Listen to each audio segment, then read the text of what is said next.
Connect the water supply line to the toilet tank by hand until you feel firm resistance, then secure with one additional quarter to half turn using pliers. Start by confirming the shutoff valve is fully closed and the tank is empty of water. Inspect the supply line and the tank inlet for a compression gasket or rubber washer and replace it if it is flattened, cracked, or missing, because a compromised gasket is the most common leak source. Thread the nut onto the tank inlet by hand, keeping the line straight so the ferrule seats evenly. Hand tighten until you feel firm resistance and the nut will no longer spin freely. Use adjustable pliers to turn the nut a further quarter to half turn only, avoiding over-tightening which can crush the ferrule, strip threads, or crack the tank fitting. After restoring water pressure slowly, open the shutoff valve and let the tank fill while watching the connection for any small drips at the nut and at the valve end.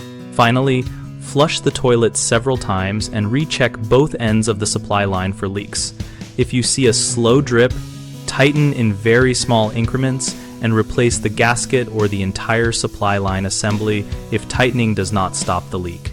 The most common mistake is over-tightening the nut until the ferrule or tank fitting is damaged, which you can avoid by limiting tool use to a small additional turn, and by replacing a mangled ferrule rather than trying to clamp harder. Another frequent issue is installing without a proper gasket or with a worn washer, so always inspect and swap in a new rubber washer or compression sleeve prior to connection. A third concern is misaligned or kinked supply lines that stress the fitting and cause leaks. So route the line in a smooth curve, keep it straight into the inlet, and use a flexible braided hose if space is tight.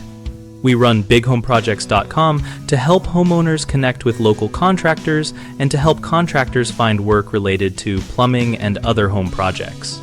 We also host an active discussion community where people share tips, ask questions, and post before and after photos to help others handle similar tasks.